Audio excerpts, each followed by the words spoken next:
Hi, I'm Charles with AniCap. The story begins as our protagonist Kai looks at a chained up girl and he wonders if she is a demon or an angel. The girl asks him for help, but Kai can't believe that she would ask a human for help. Humans and other races have waged a fierce war against each other. This girl doesn't seem to know that, and Kai becomes frustrated because no one seems to remember what the real world is like. A look back shows Kai doing the normal thing he does, where he monitors a graveyard. His friends want him to hurry up, but Kai takes it very seriously. In this world, there are 5 distinct races. The demons, who are wielders of mighty magical powers. The celestials, who are demi-humans such as angels and elves. The spirits, who are creatures that possess special kinds of bodies such as ghosts. There are also the mythical beasts that are colossal fierce monsters such as dragons. Then finally there are the humans. A war waged between the 5 races, and it's incredibly important to make sure that another great war doesn't occur again. Kai belongs to the Urza Federation, and it's their obligation to observe the graveyard where the demons have been sealed away. Kai observes the graveyard for 300 seconds like always, and determines that nothing is strange, so the demons are properly sealed. Kai's co-worker Asura can't understand why Kai takes his job so seriously, but Saki points out that it's good for them because they can take it easy. A demon has not escaped from the seal in the past 100 years, but Kai reminds his co-workers that it's still their job. There are 4 graveyards around the world, and Kai points out that the people in charge of those take their jobs just as seriously. That's because if a demon were to get out, it would be a catastrophe. His friends wish he would take it easy because the demon hasn't broken the seal in some time, but Kai just doesn't want to let his guard down, and he declares that watching over the graveyard is his duty. A while later we watch as Kai does some training, but he is warned that a low-ranked soldier like him using a mythical beast for training is incredibly dangerous. Kai fights it anyway, but he finds that his attacks don't work against it. Saki gets worried, so the hologram is deactivated, and she wishes that Kai wouldn't push himself so far. Kai thinks it would be pointless to train though if he didn't risk everything. Saki actually kind of admires his determination, and she thinks that if he were alive during the Great War, his name would have gone in the history books. Kai would be like the prophet named Sid, but Kai can't see himself winning against a certain 4 heroes like Sid did. Saki describes each hero from each of the 4 races, and she couldn't imagine what they would do if they were still around. Thankfully, Prophet Sid was able to defeat them using the shining sword given to him by a god named Solaka.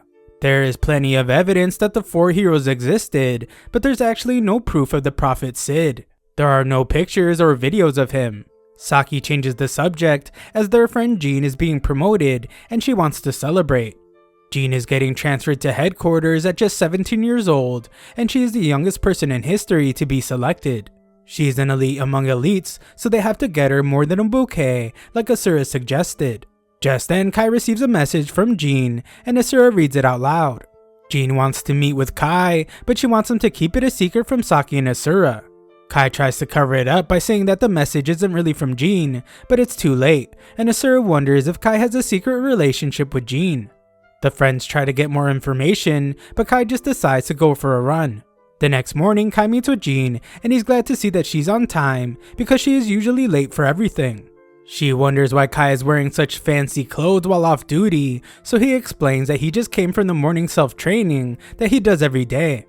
Jean has him accompany her while she does some shopping, and she explains that she's looking for gifts for Saki and Asura. She knows that they're planning to get her something, so she wants to give them something in return. Jean says that she probably will never see them again, but Kai is sure that she will be back as a cadet after her transfer is over in 2 years. Jean predicts that they will have finished their service in the military by then, and they will be civilians. Only herself and Kai will likely still be in the military. Kai agrees with her, but he can tell that she is upset. He knows what's wrong and tells her not to worry, as he is sure that she will surpass her father, the Urza headquarters chief. The two continue enjoying the day, but Kai doesn't pay much attention to what Jean is shopping for, as he is looking for something for himself. In the end, Jean thanks Kai for helping her pick out some good gifts. The two then discuss how Jean's father took Kai to inspect the graveyard when he was 10 years old. He wandered into the graveyard, and when he came home he told everyone how he saw Sid's sword. Kai has a memory of what it was like inside the graveyard, and how he almost touched the shining sword. This was the day when Kai started talking about how important it is to make sure that the demons don't escape from the graveyard. Jean wonders where they will be in the future, but Kai points out that she will simply be back in 2 years. That isn't what she meant though, as she is talking about after that. Jean wants them to make a promise for the future, but Kai begins to panic as something strange begins to happen.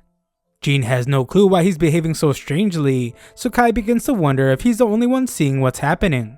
Jean continues to talk like nothing is happening, but Kai is horrified as she is sucked up into a black hole. Just then, a mysterious voice announces that the world reincarnation has been activated, and it's time to execute the overriding of the world. Moments later, Kai snaps out of it, but finds himself in a dark and destroyed world. He is then startled when a gigantic and terrifying looking demon appears before him. The fearsome beast uses a magic attack on Kai, and Kai just barely manages to survive by using his sword case as a shield. Kai can't believe that a real demon is standing in front of him, and it prepares another powerful looking attack. Kai rushes to his sword and quickly loads some bullets into it. His weapon is pretty diverse as he's able to fire bullets from it, and he cancels the dragon's magic. The dragon can actually speak, and it is shocked by Kai's cancellation ability. Kai explains that he used modified elven bullets that are created using elven magic. The demon just continues attacking, but Kai shows his incredible fearlessness as he closes the gap between himself and the demon. Kai's sword isn't able to penetrate the demon's skin, but he uses the opportunity to fire a shot at point blank range. The exhausted Kai explains that the bullet he just used was the modified Drake bullet that reproduces mythical beast breath.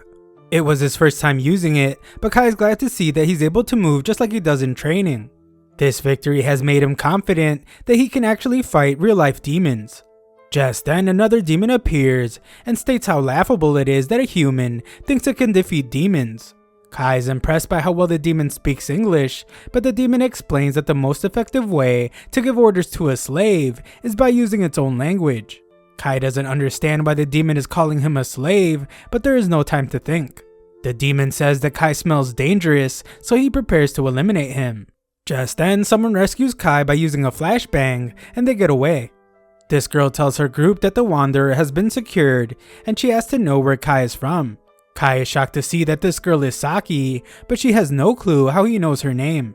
Kai reminds her that they are friends, but she has never seen him before, and neither has Asura. Kai can't understand why they don't remember him, so he reminds them that they are from the same agency. They don't know what he is talking about, and they explain that they are simply soldiers of the resistance. Kai is now the one to be confused, so Saki goes on to say that they are with the human rebel army. This just causes more confusion, so Kai asks them to tell him everything about this world. Asura and Saki assume that he's just flustered from facing a demon. He must have forgotten things, so they try and help him remember. They explain that there was a great war of the 5 races, and humanity lost. Kai is shocked, of course, because in his world, humanity actually won. Asura goes on to say that they lost the war over 30 years ago, and cities around the world were taken over by the 4 other races. As for the humans, they're barely managing to survive while running and hiding. The 4 other races now rule the world, and they fight each other over territory. Asura and Saki then introduce Kai to the human city called Neo Vashal. A group of humans took an underground space that was still intact and remodeled it into an underground city. The resistance protects the people living there by fighting the 4 races. Kai wonders why the humans lost the Great War, but it's pretty obvious to Asura and Saki. They point to how powerful the demon he just saw was, and explain that they attack humans in groups, and the humans don't stand a chance at beating them. Not only that, but each of the races has a powerful boss that they refer to as a hero. And these heroes are incredibly strong individuals. All this sounds pretty familiar to Kai, so he wonders what happened to Prophet Sid, humanity's savior. Kai is shocked to hear that they have never heard of Prophet Sid, so he explains that he's supposed to be the human hero who defeated the 4 races. Asura correctly points out that if they had anyone like that, they wouldn't have to live underground like they are. Just then, the main core arrives, and Asura explains that there are several human cities around the world. There are resistance groups in each one, and they are overseen by the main core. The commander of the resistance is someone that has saved many lives, and Kai can't believe his eyes when this person turns out to be Jean, especially because everyone thinks she is a guy. Asura and Saki introduce Kai to the commander, and they explain that his memory is a bit foggy. Jean begins to leave, but Kai can't take all this and he stops her. He tries to remind Jean about who he is and how they were just shopping a few moments ago.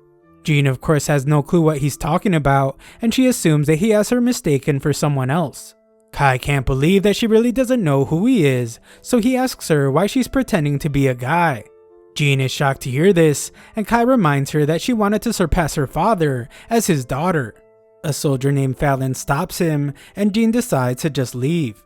Kai's new friends worry about him and tell him that he should get some rest. That night, Kai looks through some historical documents and finds that the only records missing are those of himself and Prophet Sid. Just then, Kai realizes something. If Sid never existed and humanity lost the Great War, then why do the graveyards that seal away the 4 races still exist?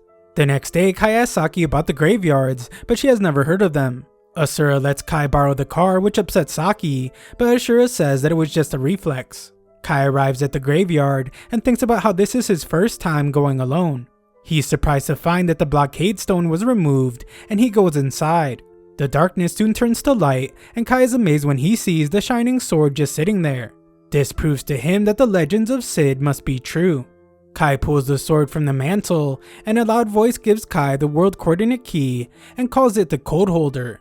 Just then, a giant shining door opens in front of him, and Kai hears a girl calling for help. Kai is shocked to see that he's not in the graveyard anymore, and he goes up some large stairs. At the top, he finds a ton of chains being used to restrain just one girl. Her wings look like they belong to both demons and angels, and the girl begs Kai to free her from the chains. It sounds like the girl says her name is Rin, but Kai can't be sure as she passes out. Kai doesn't think she looks like a demon, so he looks for a way to free her. Kai warns that she better not attack him after he frees her, but he finds that he isn't able to break the chains. A more powerful attack fails as well, so he's out of options because he doesn't have another weapon. Just then, Kai wonders if he can use the shining sword, so he says the words code holder. This causes his weapon to start glowing, and Kai is shocked to see that it transforms into Sid's sword. Using the sword causes massive damage, and the chains are easily broken. The girl is freed, but Kai is startled when she jumps away from him. She angrily screams for someone named Vanessa to come out, and she declares that she hasn't lost to her yet. She thinks that Kai is a wimpy low-ranked demon that Vanessa sent to defeat her, so she attacks him and demands that he bring out Vanessa. Kai managed to dodge her first attack, but her second one is terrifying. Just then, Kai hears a voice say that the code holder can sever fate. Kai uses the shining sword and shocks the girl as he slices right through her attack. Kai even surprises himself, and the girl demands to know what he just did. She still calls him a weak demon, but Kai shows her that he doesn't have wings or a tail. Kai asks her to start trusting him, so she apologizes. She has a serious grudge against demons, which makes Kai realize that she must not be one. Kai wonders what race she is, but she doesn't think that's important. She thanks him for saving her life, and she even apologizes for attacking Kai, but she begs him not to ask about her race. They introduce themselves, and Rin explains that she doesn't know where they are. She was fighting Vanessa, and before she knew it, she was imprisoned in this place. Kai is shocked because Vanessa is the hero of the demons, and she is known as the Dark Empress. This means that Rin is really strong, and she confidently declares that she could wipe out a whole army of demons. Rin is amazed by Kai for canceling her magic, but they are interrupted when a monster appears. This monster sounds like a robot as it announces their threat level to the New World is determined to be the worst. They barely manage to dodge the monster's attacks, so they decide to just run for their lives. Getting away proves to be difficult as the monster is able to teleport itself and it captures Rin. Rin then screams in pain as the monster begins to eliminate her, and Kai gets furious at himself for just standing and watching. His frustration causes him to act, so he tells Sid that he will be borrowing his sword, and his incredible attack frees Rin. The monster is stunned to see the forbidden sword, and she wonders what it's doing there. Just then, a portal opens, and Kai and Rin escape back to the world. Rin expresses how scared she was, and reveals that this is the first time anyone has ever done something like this for her. She was told by the Celestials, the spirits, and even the mythical beasts that she is not one of them.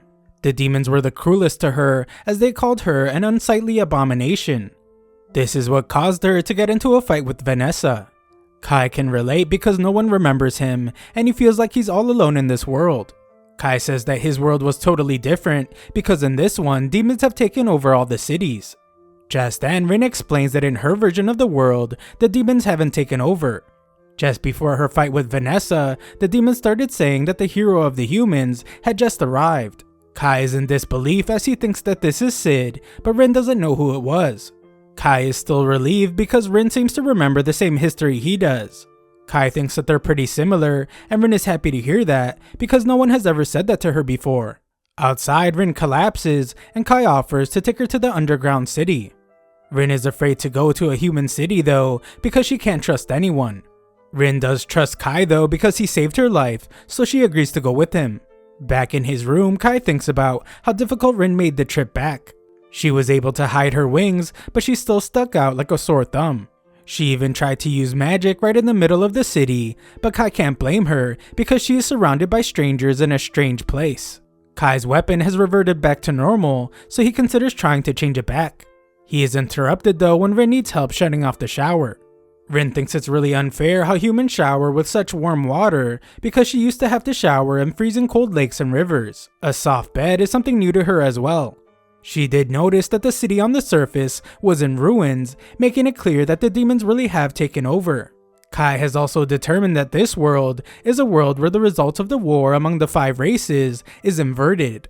Rin simply says that they need to escape this world and return to theirs with the correct history, but Kai isn't sure if there's a way to do that.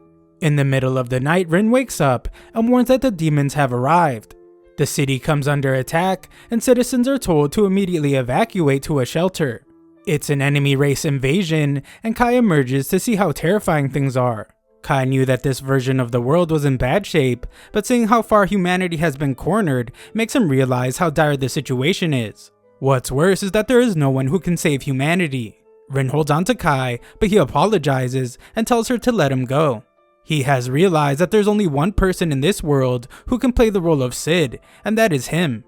The demons continue to terrorize the city, and all attacks against them fail. Saki is sent to get a more powerful weapon, but she quickly finds herself in danger. A demon's about to eviscerate her, but Kai manages to save her just in time. Saki is shocked when Kai tells her to use water against these demons, and he explains that the water makes it hard for them to fly. Just then, Asur is the one to be in danger as he starts getting turned to stone, but Kai rescues him as well. Kai comes under the attack of 2 demons, but he masterfully avoids danger, and Rin backs him up with a magic attack. Kai is impressed by how powerful she is, and she declares that she wants to fight alongside him. Kai's friends have never seen attacks like the ones Kai used, so Kai explains that he came from a world where humans won the Great War of the 5 races. His fighting style and the bullets he uses come from that world. His friends find that hard to believe, but they're interrupted when a report reveals that 2 demons escaped. This means that the demons were just scouting the city and will likely return with even more demons. They need to report back to the rebel army headquarters, so they ask Kai to come with them. Kai is hesitant at first, but his friends are sure that it won't be a problem because of how powerful he is. The headquarters is located in the royal capital. The royal capital was destroyed, but this makes it the perfect location because the demons would never expect the headquarters to be in a place that was ruined. Kai then learns that Jean took over as the leader of the rebels after her father retired from an injury. Kai meets with Jean and the other leaders, but they find it hard to believe that he's from another world where humanity defeated the demons. It's so unbelievable that some members get upset. Kai then reveals that in his world, he was childhood friends with Jean, and that is why he acted like they knew each other before. Kai mentions some names that seem to bother Jean, so she ends the meeting. Later, Kai is told that Jean wants to meet with them again in secret. Kai's information on the demon's weakness to water was incredibly helpful, so they might believe what he says if he continues to be correct. Kai then meets with Jean, and she reveals that he was right, she is a girl. The only people that know she is a woman though are Fallon and a few veteran executives. It turns out that the names Kai mentioned earlier were the nicknames that Jean used for her father and grandfather. It's pretty convincing when it comes to Kai being from another world, but Jean is still skeptical. Kai's knowledge and battle skills could be useful though, so trusting him is worth the risk. Jean then reveals that she needs his help. They're planning to team up with the other 5 cities to surround and repel the demons that try to invade them. If they succeed, then they won't have to abandon their city. Rin fears that retaliation will only draw more demons to the city, and if a high-ranking demon decides to show up, then it could blow away the entire city with just one blast of its magic. Jean gets frustrated as she already knows all this, but has determined that they have no other choice. Kai shocks everyone though when he suggests that there's only one demon they should be aiming for, and that is the hero of the demons, the Dark Empress Vanessa. Jean can't believe that he's really suggesting that because Vanessa is an absolute monster. 30 years ago, she wiped out the capital's defense force and occupied the government palace all by herself. Kai knows just how dangerous she is, but he also knows that the only thing that's going to work on a monster like her is Sid's sword, the Code Holder. Because of how dangerous his idea is, Kai suggests that he and Rin will be the only ones to fight Vanessa directly. He explains that in his world, a man named Sid defeated Vanessa all by himself. Jean wonders if Kai is able to do the same, but he's just hoping so. Jean then wonders what Kai is doing all this for, and he agrees that it sounds pretty crazy for him to put himself in such danger for a world that he doesn't belong to. However, Kai has given it a lot of thought. His friends fought so hard for their lives, and he wouldn't be able to escape and return to his world if he didn't do something to help them. Kai goes back to talking about his plan and explains that demon forces are mostly deployed near the border because they're looking out for the other three races and not worrying too much about the humans. The demons near the royal capital likely only makes up for about 10% of the demon force. While he fights Vanessa, he would like the rebel army to keep the other demons occupied. Jean is confident that they can keep the demons busy for a couple hours, but she is sure that a lot of lives will be lost in the process. Just then, Fallon reveals that behind the palace, there's a private underground train line that the royal family used as refuge. No one knows about it, and Jean's father was the one that came up with the idea to use it against the demons. At the time, there was no one strong enough to fight the demons, so he gave up on his plan. Jean's father likely didn't tell Jean because he didn't want her going through with such a reckless plan. Jean can't believe that Fallon kept this a secret, and Fallon admits that she has found herself trusting in Kai's abilities as well. There is no time to hesitate, as the demons are likely preparing to attack, so Jean declares that it's time to challenge the hero of the demons and take back the Urza Federation. As the group prepares for their mission, Rin thinks about how much she hates all the races, and how she hates herself the most because she's made of all the things she hates about the races. Kai is the only person that ever embraced her, so she hopes that he doesn't die on this dangerous mission. The rebel army then heads to the government palace through the underground passage. While the main forces keep the demons occupied, the plan is to free any captives in the capital and to defeat Vanessa. Saki can't believe that the four of them have to be the ones to confront Vanessa, but Kai says that they are the only people he trusts to back him up. This doesn't make Saki any less scared, so Rin promises that she is strong enough to beat anyone other than Vanessa. If she ends up facing Vanessa alone, then Rin declares that she will just self-destruct and take Vanessa with her. Asura fears that they will be detected by the demons, but Kai explains that the demons are really only sensitive to magic. Humans don't have magic abilities, so it should be harder for them to be noticed. Asura is so nervous that his hands are shaking, but he knows that if they defeat the demons, they will be the talk of the world. They will be praised and maybe even rewarded. After a long drive, Jean gives an inspiring speech to her rebel army. She points out that they have been fighting the demons for as long as anyone can remember, and it's all been in preparation for this day. Jean declares that it's finally time for them to crawl out of their dark basement and have their voices heard. Everyone cheers in agreement, so Jean leads the charge to the surface. There, Kai is shocked to see what the government palace looks like, as it is swarming with demons. One demon uses a magic attack, but Kai has seen it before, and he lands a counter shot. He is able to quickly finish it off, but several more demons show up. Kai and Rin signal to each other like they know just what to do, and they use a powerful combination attack to wipe out a swarm of demons. Everyone is amazed by the attack, so Kai explains that he used a bullet manufactured in his world to combat groups of enemies. Kai decides that it's time for him to look for Vanessa, and he will start on the top floor of the north side. The north stairs have collapsed though, and they will have to break through 10 flights of stairs on the south. Jean then gives directions to the other groups. Group 1 is in charge of making sure that no demons get into the palace, and Group 2's job is to rescue the prisoners underground. On their way up the stairs, Fallon reveals that she didn't see Kai pull the trigger on his weapon when he launched his attack against the swarm of demons. There is no way the attack could have come from his gun, so Fallon begins to suspect that Kai isn't telling them something about Rin. Jean interrupts their conversation though, and brings up how Kai will be challenging Vanessa one-on-one. She hopes that Kai won't go back on his word, and he assures her that he won't. Just then, Rin spots a little imp, and it summons a large demon. This demon is clearly very dangerous as it attacks a guy in their group, but Fallon springs into action to slice the demon's fingers off and she saves the guy. Fallon tells the others to go ahead as she can easily handle this beast, so Jean says that they will see her again at the top. Elsewhere, we see that the mission is going well as Group 2 makes contact with the prisoners and Group 1 fights off some demons. Back with our group, everyone gets worried when an attack is aimed right at Jean. Jean is completely unharmed after it hits her though, and she explains that she is wearing elven armor. When it comes to magical resistance, nothing is better. Jean tells Kai to go on ahead, and he vows to keep his promise to defeat Vanessa. They leave, and Jean declares that the demon's opponent is the Knight of the Sacred Light. Kai's group is now down to 4, and they put on some armbands that will keep the demons from seeing them. Rin nearly reveals her secret by explaining that she used barrier magic on the sleeves, but Kai stops her. They come up with a lie about how it works and just say that it refracts light and hides them. Just then, a terrifying monster appears and Rin reminds everyone to stay silent. The beast gets really close to them, but they are hidden by their sleeves and the monster leaves. Kai then tells Saki and Asura to wait in a break room. If it looks like Kai is going to lose his fight against Vanessa, then they will have to shut off all the lights so Kai and Rin can get away. The group splits up, but an alarm sounds soon after.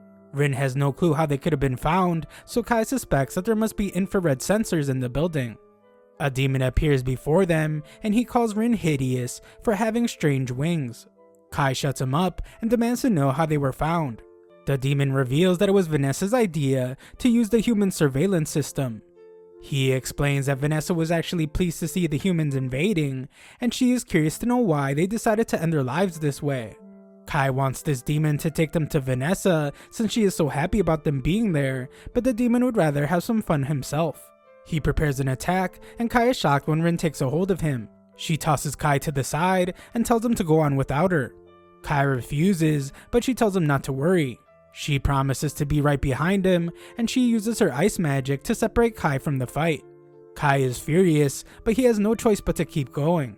The demon can smell every race coming from Rin, so he can only wonder what she is. Rin explains that she doesn't even know what she is, but she does know that she hates demons. Rin prepares an attack and declares that she just wants to be with Kai. If the demons plan to interfere with that, then she will eliminate them. Kai reaches the top floor, and he's greeted by the Dark Empress Vanessa. Back with Jean, her group is doing their best, but the demon barely notices them, and he calls them weak. One of his fire attacks does nothing to Jean, and he's shocked to realize that she's wearing elven armor. Jean then changes her weapon into a longbow, and the attack she unleashes does some devastating damage. The demon still can't believe that she used elven and angelic magic items, because if they are used by humans incapable of magic, then it will chip away at their life source. The demon mocks her for sacrificing her life, but she puts an end to his life. Jean doesn't regret her decision at all, because it's the kind of resolve a human needs in order to defeat a demon. Her sacrifice is also nothing compared to facing off against a demon hero like Kai is doing. Just then, another terrifying beast threatens to take Jean's life, but Fallon arrives to rescue her. The demons know just how dangerous Fallon is, as they call her Dragonar. The situation outside is getting worse and worse, so the girls determine that everything depends on Kai's fight against Vanessa. Back with Kai, Vanessa reveals that she is a succubus. She offers to love Kai, but Kai points out that the only thing she actually loves is slaughter. Vanessa mistakes him for the warrior that wears elven armor, but Kai explains that he is someone who comes from a world where history claims her defeat. She refuses to believe that such a world exists, and she is even more shocked when Kai tells her that humans were the ones that won the War of the Races. This gives her a good laugh, as the other races are far more powerful than the humans, and she wonders who it was that defeated her. Kai says the name Prophet Sid, and she begins to whisper things like she remembers some things about Sid. She says it's nothing though, and just prepares for battle. Kai quickly cancels her magic and declares that she takes humans too lightly. His counterattack does nothing though, because Vanessa was using illusion magic.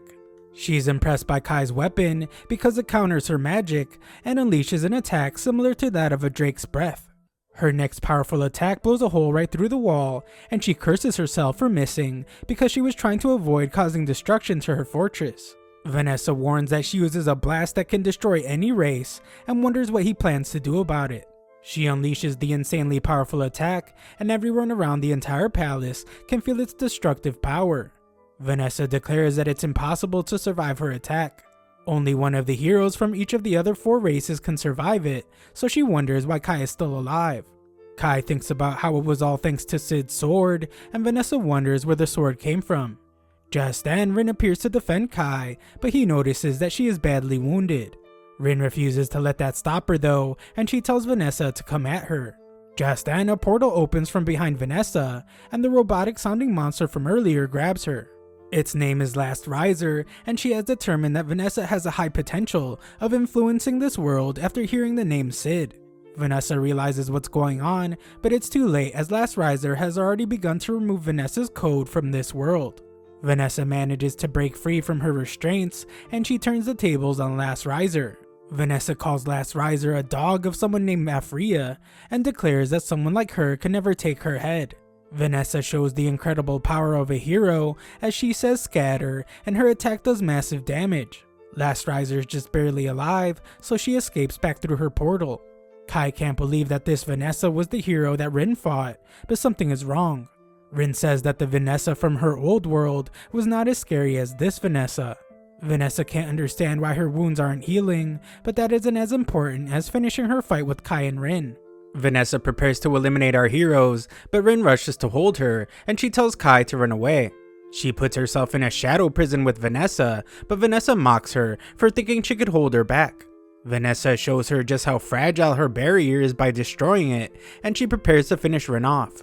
Kai rushes to rescue her as Rin tries to tell him to run away, but Vanessa just unleashes a powerful attack on him. Kai's body is now lifeless, so Rin cries out to him. Rin sobs uncontrollably, and Vanessa tells her that Kai is no longer alive. She wonders if Rin will try to get revenge or attempt to run for her life. Vanessa mocks her more as she thinks she has lost the will to live, but she is stunned when Rin's wounds begin to heal. Rin speaks with a terrifyingly calm voice and declares that she will never forgive Vanessa. Rin goes through some kind of transformation, and Vanessa is stunned because Rin's chaotic appearance seems to be a mix of all 5 races. Rin just tells her to shut up as she begins her attack, and she manages to push Vanessa back. Vanessa eventually stops her though, as she laughs like a psychopath, and she tells Rin that she should have used this form from the beginning. If she had, then Kai might have been able to escape. Vanessa determines that Rin must have been afraid to show her true form to Kai in fear that he would have rejected her. Vanessa makes fun of her for being the furthest thing from a human and for being afraid of being called a monster. She then blames Rin's hesitation for Kai's death, and Rin can't deny it. Rin regrets not doing this sooner, but she knows that she can't bring Kai back. Just then, Rin gets very serious, and she tells Vanessa that it's time for both their lives to end. She takes hold of Vanessa and puts a curse on both of them. Rin explains that the droplets of blood coming out of Vanessa are drops of her life, and nothing Vanessa can do will stop them from flowing out of her. The blood will continue to flow out of them until both their lives end. Rin declares that it's all over, but she becomes confused and collapses. Vanessa explains that a curse is dependent on how much magical power its user possesses. Vanessa then reveals that she prepared a spell long before their fight even started. This spell impedes any magical spells cast by the most powerful races. Because Rin is a mix of all the races, this spell affects her several times more. Vanessa praises her for lasting so long and pities her for not belonging to any one race. Rin is completely defeated, so she begins apologizing to Kai over and over again. Vanessa has heard enough, so she uses an attack to end Rin's life. She is utterly horrified though when she sees that Kai has somehow rescued Rin. Kai thanks Rin for holding on while he was unconscious, and she wonders if she is dreaming. Vanessa points out that no human could possibly survive after being hit by her explosive magic at such a close range, and Kai thinks about how he was once again saved by Sid's sword. Vanessa is shocked to see that he wants to challenge her again, so she tells him to know his place. She reminds him that he's just a piece of trash that got lucky, and he had to crawl back while Rin fought for him. This backfires though, as Kai declares that that is why he must defeat her. Rin risked her life fighting Vanessa, so Kai declares that he must show the same determination. Vanessa wonders if he has something up his sleeve as well, and she explains that all humans she has fought proclaimed that they would show her the strength of the humans. However, they all turned out to be liars.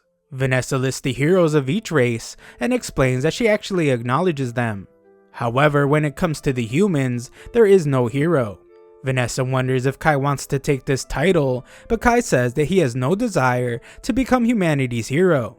Kai does intend on showing her something, so she wonders if he will show her the strength or potential of the humans.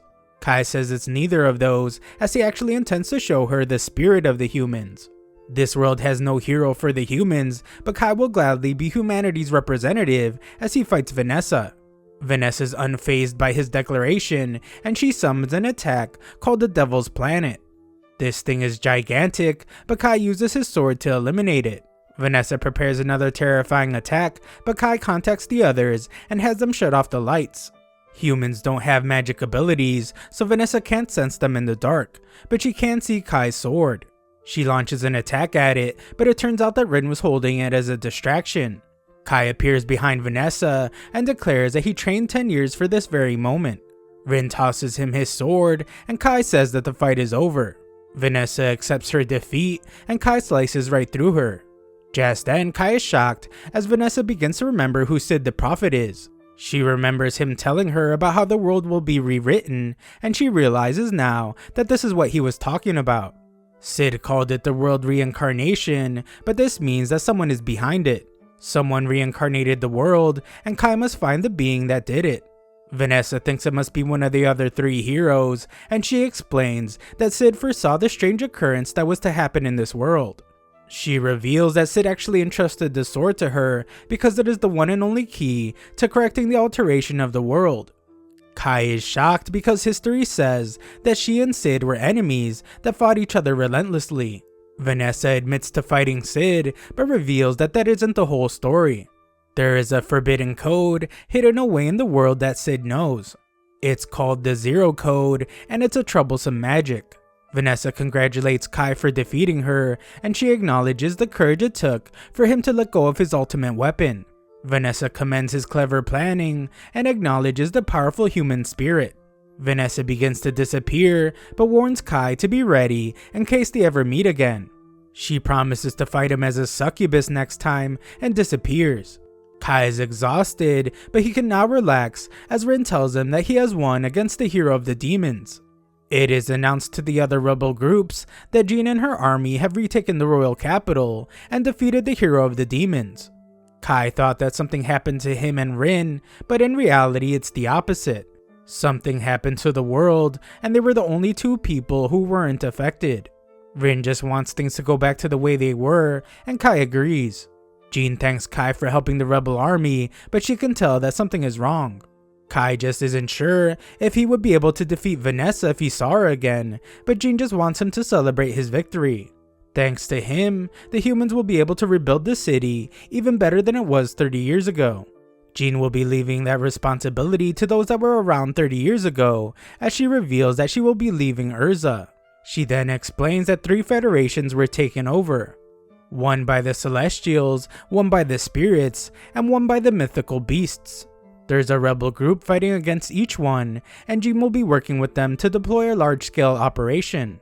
Defeating the hero of the demons will surely cause commotion among the other races, so Jean wants Kai and Rin to come with her. With their help, she hopes to pull off what the humans in Kai's world did. Jean asks Kai to fight alongside them so they can finish the Great War of the 5 races. She wonders why Kai is so silent, so he explains that he's amazed by her. The Jean in his world was always ambitious, but she also had a childish side to her. She would always talk to Kai about personal stuff, and she thought about what presents to get her friends. Jean can't believe that that side of her exists, and Kai promises to tell her more about it when they have time. Kai agrees to fight by Jean's side, but he also asks for her support in his fight against the 3 remaining heroes. They both agree to end the War of the 5 races together, and Rin says that she will join just to be by Kai's side. Later, the troops still can't believe that they really took back the royal capital. With no Sid around, Kai vows to end the Great War of the 5 races himself. Then he will find out who's behind the world reincarnation and set the world right. A while later, we watch as Rin runs from someone and some guy helps her. Rin wakes up from this dream, and we learn that our group is headed to another federation. Requests for assistance are coming from other countries, and Jean is humanity's hope right now. A look back to just before they left the capital shows that a demon had appeared before them. She was upset that they defeated her sister Vanessa, and she attacked Kai. Rin stopped her, and the demon explained that she just wanted to greet the humans. Her name was Meryl, and Kai wondered if she is stronger than Vanessa.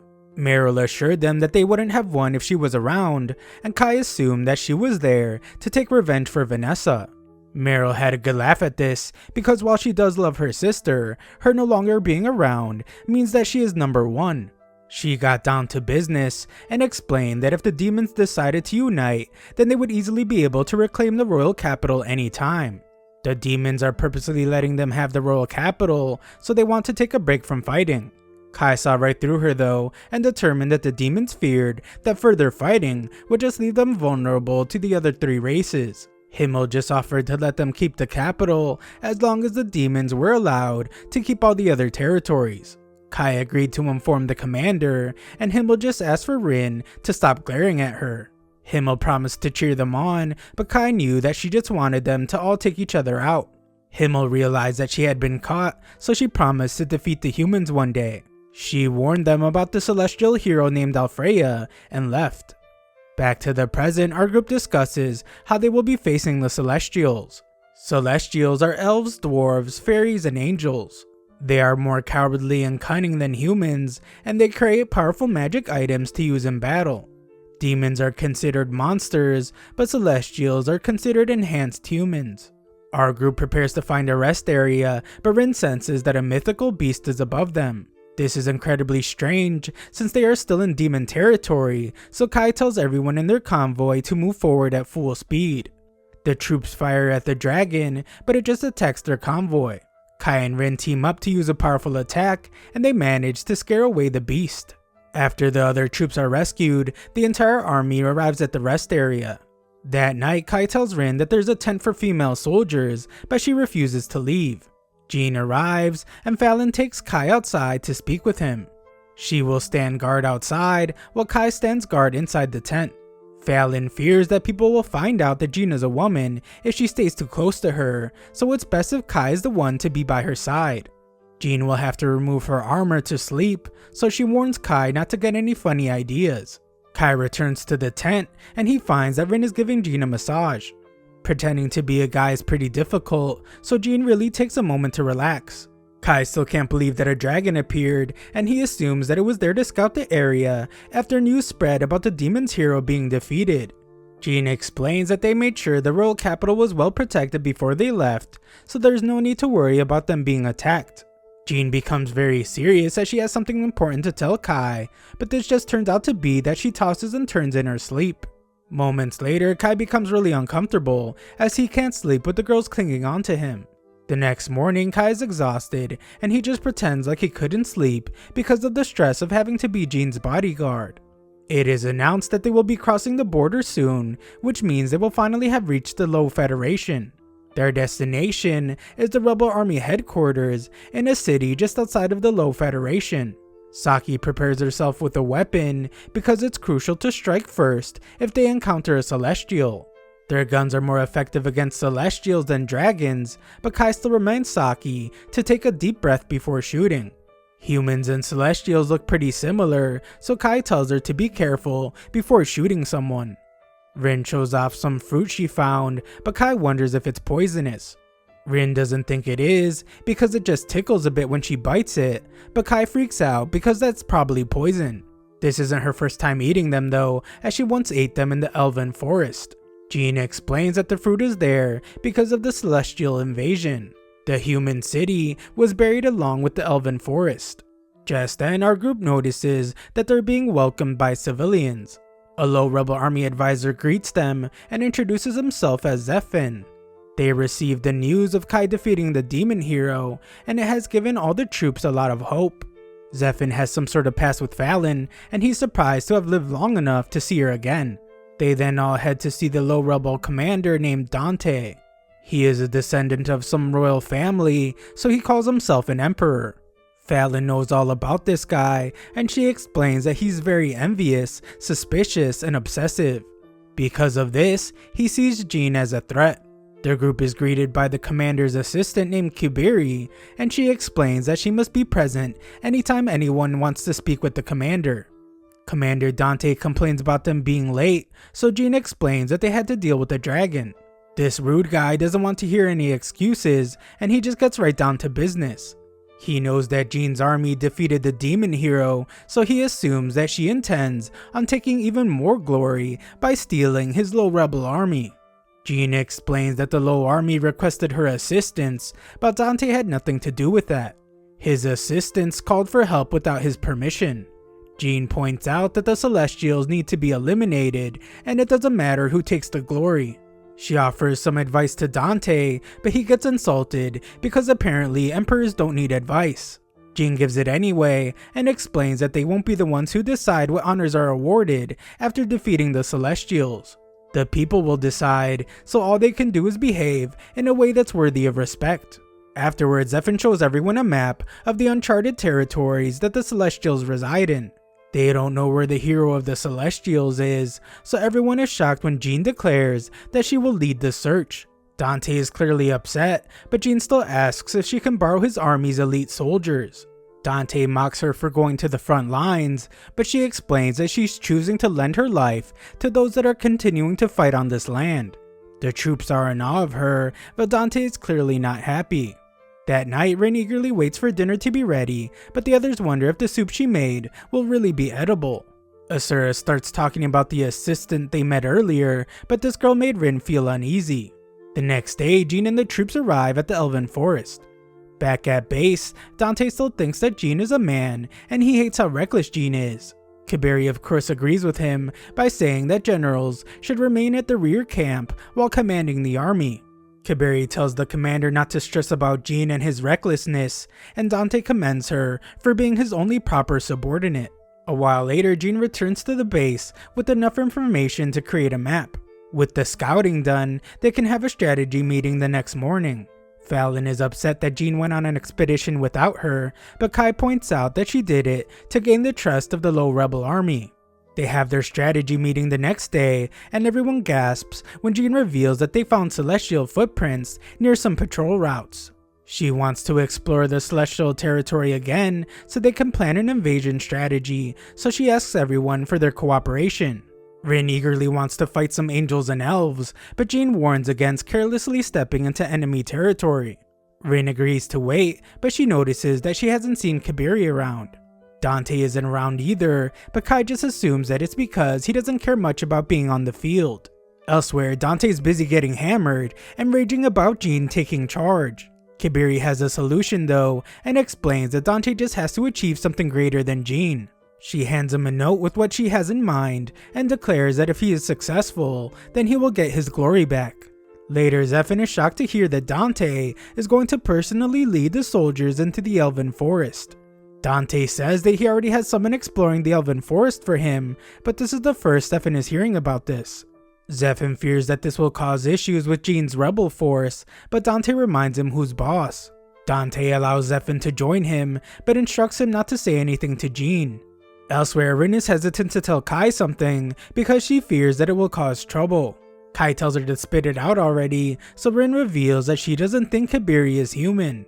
In the woods, we see that a massacre just took place. Some elves are shocked because the hero of the Celestials has decided to betray them. He hates all the other races, but he also thinks that elves, dwarves, and fairies are not needed. The elves think that he has gone mad, and they wonder who the monster is behind him. The hero tells them that they don't need to know because starting now, he is severing ties with them. The elves are so shocked that they can't move, so the hero attacks them. He freezes the elder elf, and the other elf falls to earth. A while later, she wakes up in a panic, and she has some kind of telepathy that lets her hear the other worried elves. They desperately want to know where the elder is, but she calms them down and tells everyone to gather for a meeting. Her name is Rayrin, and she is told that her group has captured some humans. A look back at our group reveals that they haven't been able to contact Dante since the day before. It was pretty strange for him to charge into the forest, so Kai assumes that he was instigated by someone. He predicts that Kaberi is an elven spy, since elves can easily disguise themselves as humans by hiding their ears. There may be other elf spies in the army, so Jean decides that they will have to investigate themselves.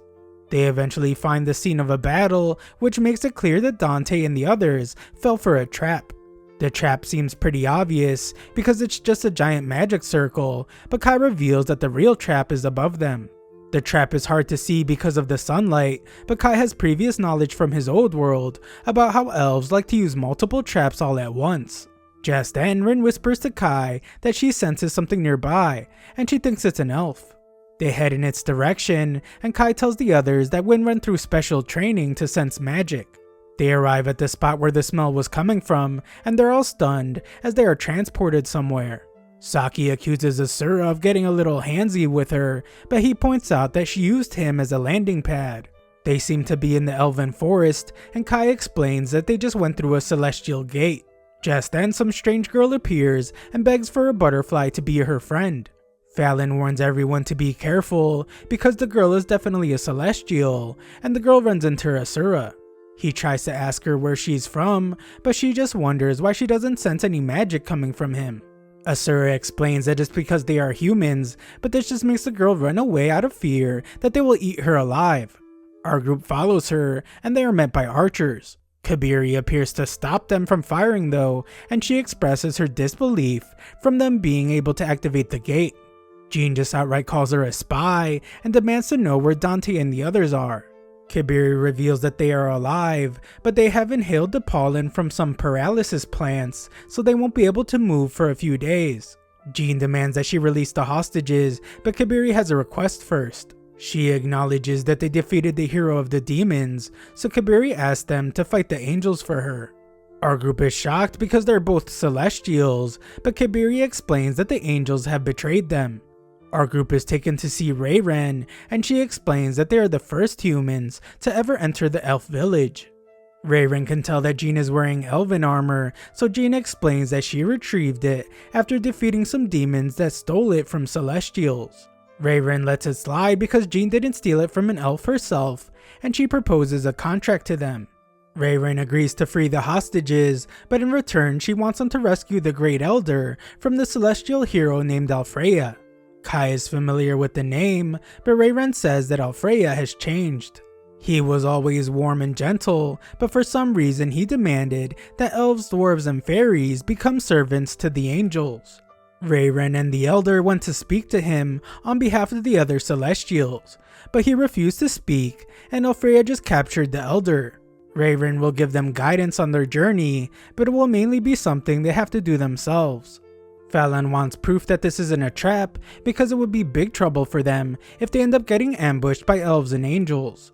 Kabiri shocks everyone by saying that she will go with them, and if they feel like something is wrong, then they can end her life.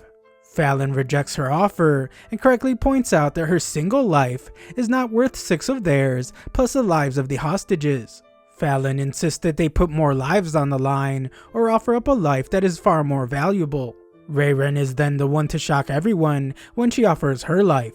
Kabiri tries to stop her, but it's too late as Rayren has already decided to accompany the humans. She wants to avoid civil war among the Celestials at all costs, so she tells the rest of their group not to take any action.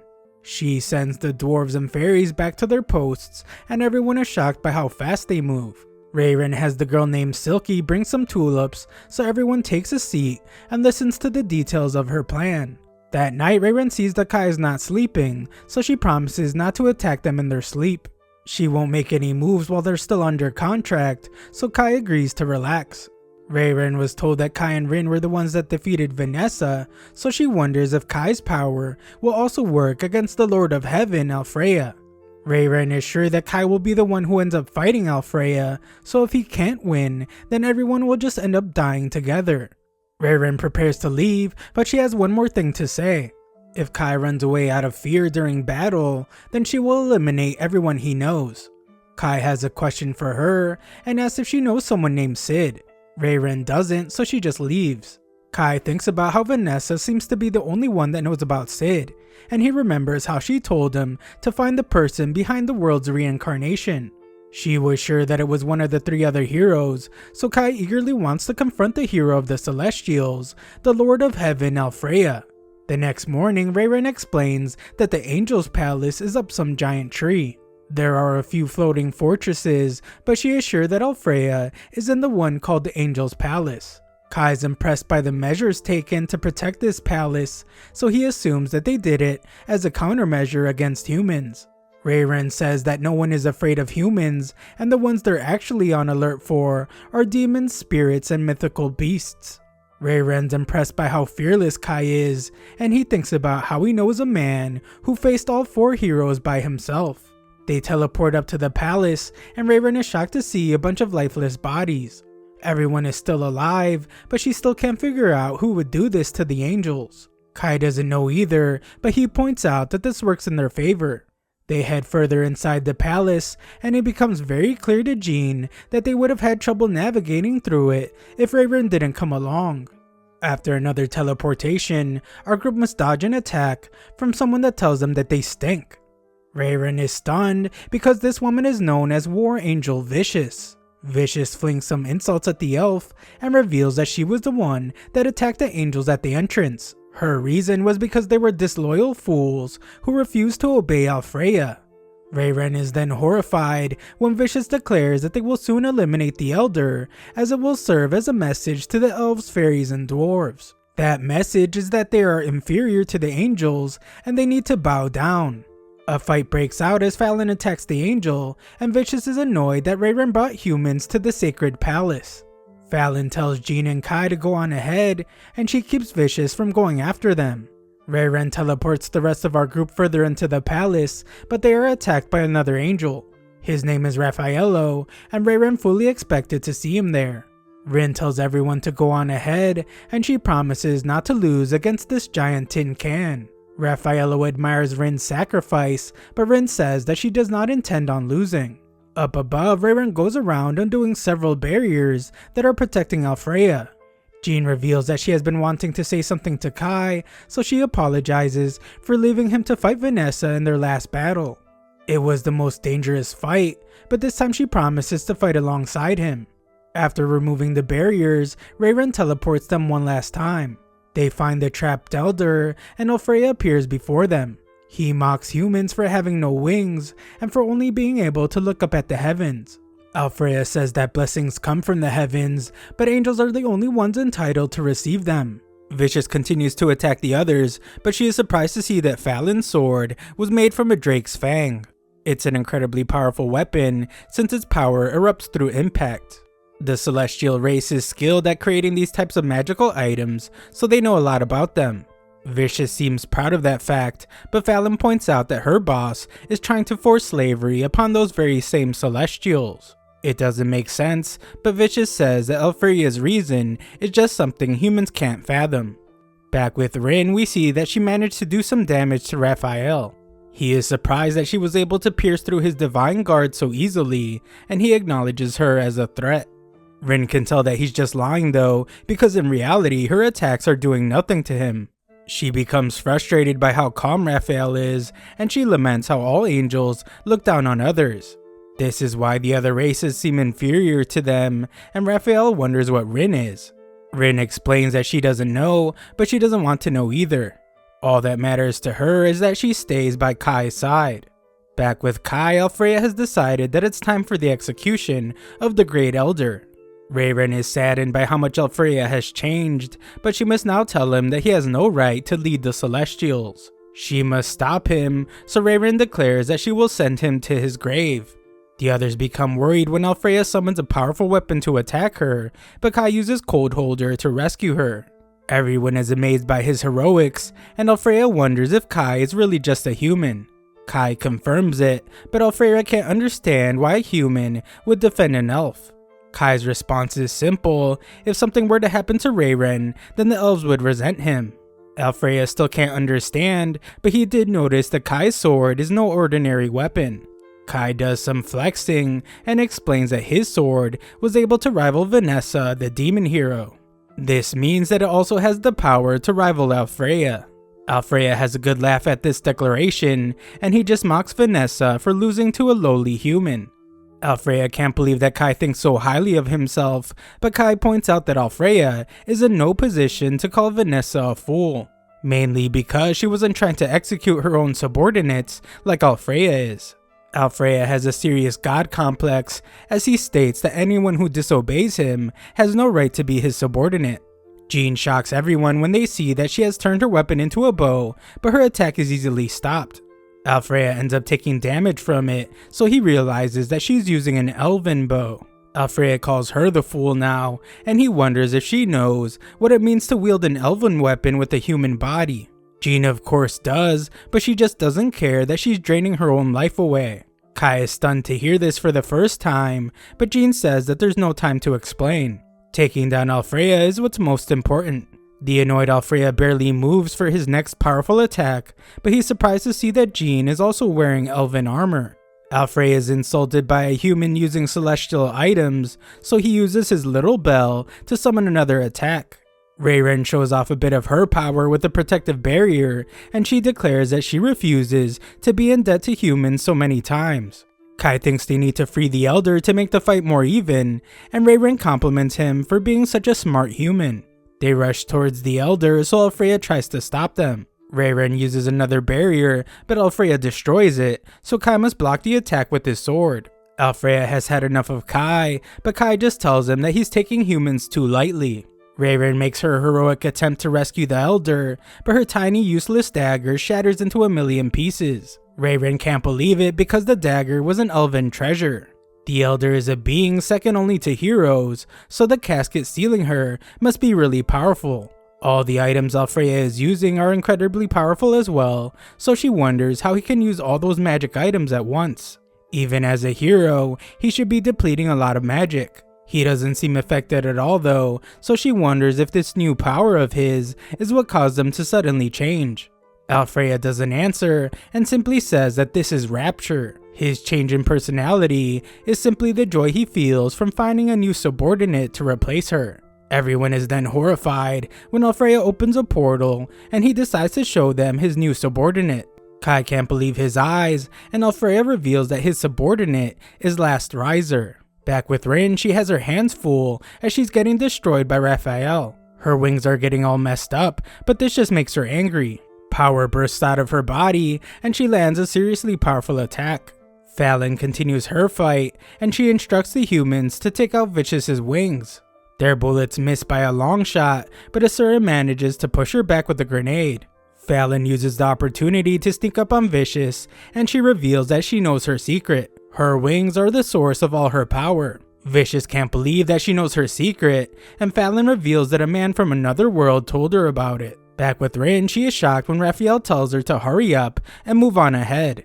He can tell that she's very powerful, and with her abilities, she might be able to free the Great Elder. Raphael doesn't seem like such a bad guy, so Rin wonders if he lost on purpose, and he was just testing her. Raphael explains that since the day Alfreya's personality changed, he and Vicious persevered and waited for this moment. He tells Rin to leave already, and we see that Vicious has surrendered. Fallon prepares to end her life, so Vicious wants Fallon to apologize to everyone for her. She is surprised though when Fallon says that she could tell that Vicious wasn't fighting seriously. Vicious took Fallon lightly by clashing blades with her when she could have been flying the entire time.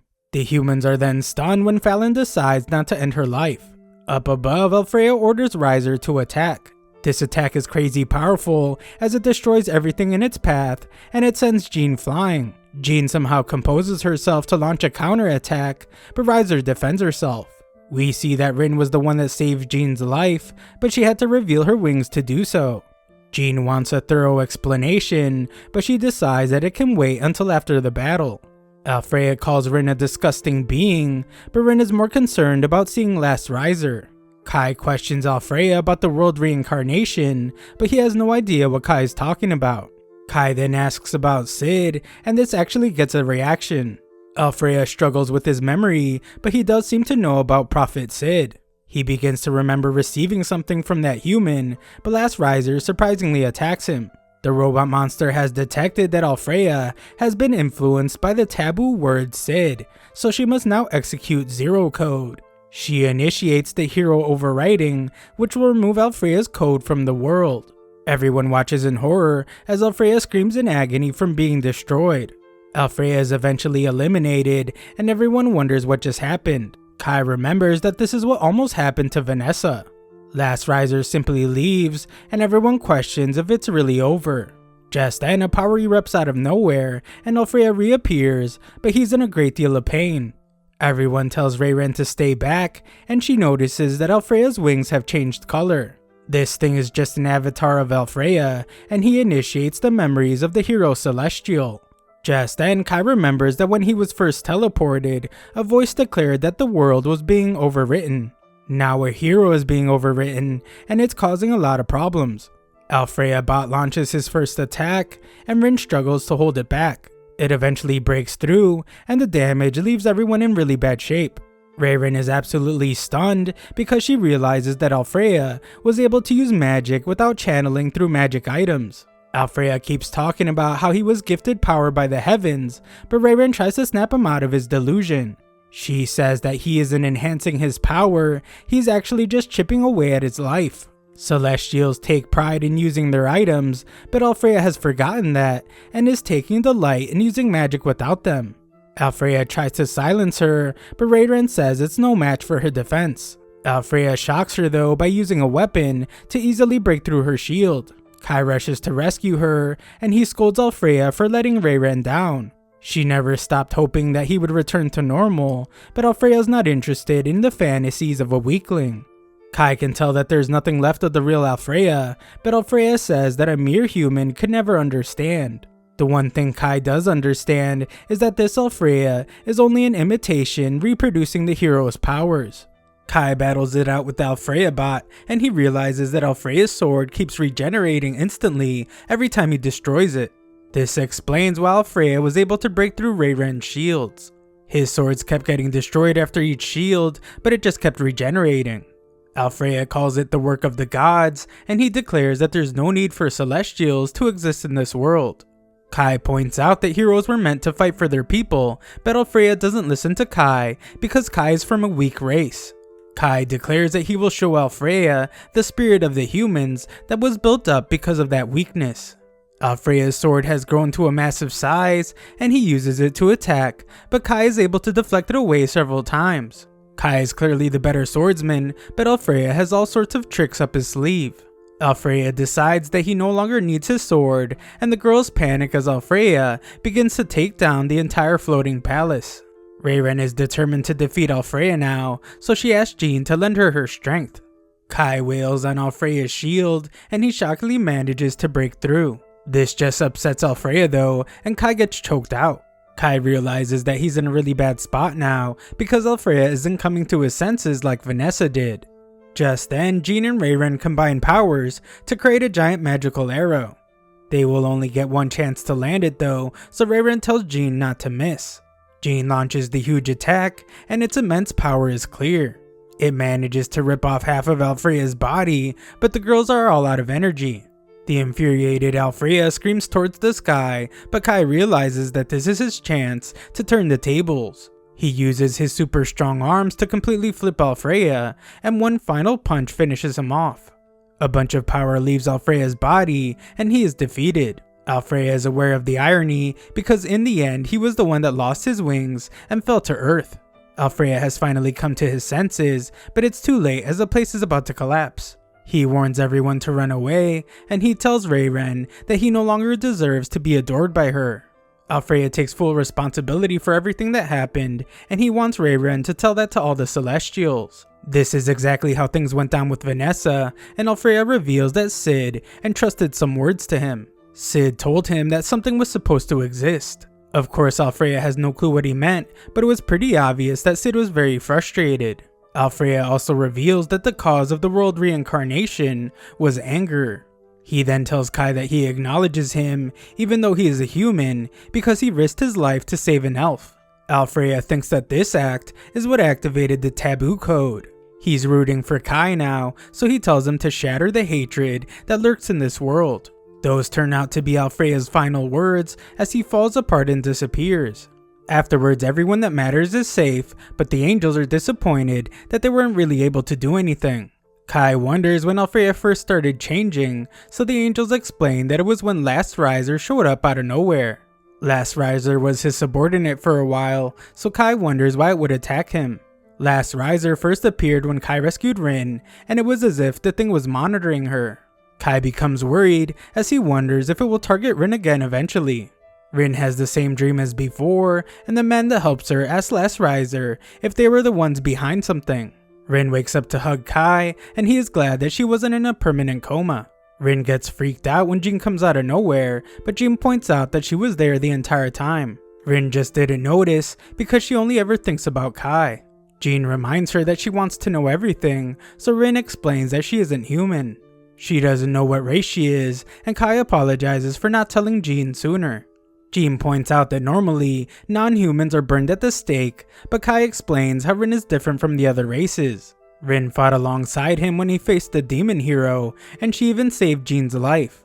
Jean can't deny how noble she is, and Kai gives his word that Rin is on humanity's side. Like always, Rin says that she just wants to be by Kai's side, but it does feel good to hear that Jean trusts her. Jean fears that Rin's secret might cause problems with the other soldiers, so they decide not to tell anyone else. Things get a bit weird when Jean wants to touch Rin's wings, and it ends up tickling her. Jean just ends up tickling her more, and Kai just stands there watching. A while later, we see that the Elder was freed, and she makes a deal with the humans. For the next year, they agree not to enter each other's territories. Jean will inform the rebels of this, and the truce is made official. The humans are given gifts, and Jean is amazed to see that her bow that was destroyed has somehow been fixed. Kai can't believe what his gift is, as Ray-Ren explains that they are the bullets that Kai was using to cancel magic. Ray-Ren mentioned them to the dwarves, so they took interest in them and built a bunch of them immediately. Ray-Ren helped them by smelting the ore they are made of, so she hopes that Kai will call them Sacred Elven Bullets. The Elder thanks the humans because if it wasn't for them, the Celestials would have plunged into a terrible civil war. The Elder assumes that they will be going to fight the other two races now, which means they have to pass through the Celestial Forests. They will need a guide, so the Elder decides to have someone accompany them. Jean is surprised by her kindness, so the Elder explains that they want to know what caused Alfreya to change. 10 years ago, Alfreya confronted an intruder who turned out to be the hero of the mythical beasts, named Wrath. One of the angels spotted them, but something was strange. Neither of them had subordinates with them, and it was like they were colluding. Soon after that, Last Riser appeared at Alfreya's side, and everything began to change. It's clear now that the Elder wants to aid their expedition in return for learning the truth. Ray-Ren calls the Elder ruthless because this means that whoever she chooses to accompany the humans will effectively be a hostage. If either side were to break the truce, this chosen person would be the first to be eliminated. Ray-Ren wonders what poor fool will be chosen, and the Elder shockingly chooses her. Ray-Ren loses it as she wasn't warned, but it's because the Elder just made the decision right now. Ray-Ren wonders why she was chosen, so the Elder explains that it's because she hasn't budged a single step from Kai's side. Rin has a serious problem with this when she realizes it, and she accuses Ray-Ren of trying to steal Kai from her. Kai just says that he would be happy to have Ray-Ren accompany them, and she is horrified to hear that the Elder's decision is final. Jean tells the low rebel army about the truce, and Zephyr is actually glad to hear it. Dante, on the other hand, is concerned about something else. Now that humanity has defeated the demons and the Celestials, they will no longer be taken lightly. This means that the tactics they have used up until now will no longer work. The spirits and the mythical beasts will change their perception of humans and consider them a threat. To counter this, the rebel armies will have to work together better than ever. Dante then brings up the commander of the Yulan rebel army. He is known as the Lion King, and his name is Balmung. He's an old acquaintance of Fallon's, and she says that he's a great commander. The sensitive Dante assumes that this means she doesn't consider him to be a great commander, and he gets upset. He refocuses though, and explains that surprise tactics will no longer work on the other races. They will have to initiate a head-on battle, so they need to establish a proper alliance with the Lion King. Fallon decides to just be straightforward, so she tells Dante that if he got rid of his ego, he could be a leader to all of humanity.